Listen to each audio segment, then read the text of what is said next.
Communiqué. Village d'Annan, Bangerville. La génération Tchakba fait une importante déclaration. Le village d'Annan, situé dans la sous-préfecture de Bangerville, est au cœur d'une importante réorganisation suite à des révélations choquantes. La génération Tchakba, structure clé de la gouvernance locale, a pris une décision radicale visant à assainir sa gestion et à rétablir la confiance au sein de la communauté. Dans une déclaration faite le jeudi 13 novembre 2025 à Bingerville par le doyen de la génération Aké-Akré-Gervais, dit Grédier Philippe, la communauté villageoise a été informée de la dissolution des anciennes commissions foncières, financières et de la notabilité. Monsieur Aké-Akré-Gervais, dit Philippe, doyen de la génération Tchakba, du village d'Annan, sous-préfecture de Bingerville, porte à la connaissance de la communauté villageoise de tous les villages de la fratrie Akoué et des villages environnants, ainsi que de l'ensemble des opérateurs intervenant dans la zone que depuis le 23 août 2025, la majorité des membres de la dite génération a décidé de dissoudre la commission foncière, financière et de la notabilité. Cette mesure drastique, prise par la majorité des membres de la génération depuis le 23 août 2025, n'est pas anodine. Elle fait suite à la découverte de faits particulièrement graves touchant au fonctionnement de ces organes. Le communiqué officiel pointe du doigt de présumés cas de détournement de fonds, de faux et usage de faux, ainsi que des ventes illicites de terres appartenant légitimement à des membres de la génération Tchakba. Ces agissements ont provoqué une onde de choc, nécessitant une intervention immédiate pour préserver les intérêts et l'héritage foncier de la communauté. Cette décision fait suite à des faits graves relevés dans le fonctionnement de ces organes, notamment des cas présumés de détournement de fonds, de faux et usage de faux, ainsi que des ventes illicites de terres appartenant à des membres de la génération.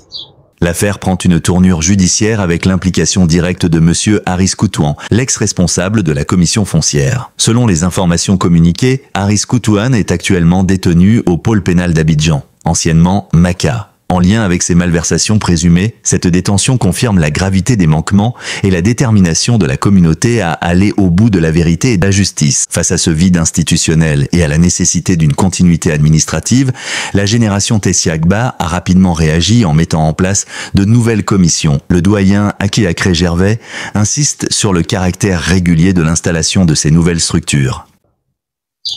Ces agissements impliqueraient particulièrement Monsieur Haris Koutouan, responsable de la commission foncière, actuellement détenu au pôle pénal d'Abidjan, MACA.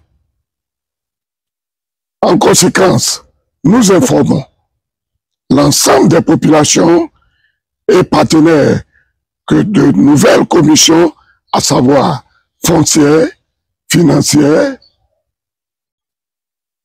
et notabilité, ont été régulièrement mises en place. Toute personne ou institution souhaitant formuler une réclamation, régulariser une situation ou engager toute démarche administrative ou foncière est priée de s'adresser exclusivement aux nouvelles commissions. Nous remercions toutes les parties pour leur compréhension et leur collaboration dans l'intérêt de la paix et de la cohésion sociale, cohésion au sein de notre communauté. Je vous remercie.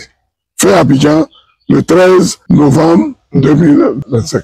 Il a tenu à informer l'ensemble de la communauté villageoise d'Annan, les villages de la fratrie Akoué, les villages environnants, ainsi que tous les partenaires et opérateurs économiques intervenant dans la zone. Toute personne ou institution souhaitant formuler une réclamation, régulariser une situation ou engager toute démarche administrative ou foncière est priée de s'adresser exclusivement aux nouvelles commissions, a-t-il déclaré. Ce message clair vise à prévenir toute confusion et à invalider toute tentative de négociation ou de démarche avec les anciennes structures dissoutes. Malgré les turbulences, l'objectif ultime de cette restructuration est de retrouver la paix et la cohésion au sein de la communauté. Le doyen a conclu son communiqué en remerciant toutes les parties prenantes pour leur compréhension et leur collaboration, soulignant que ces actions sont menées dans l'intérêt supérieur du village.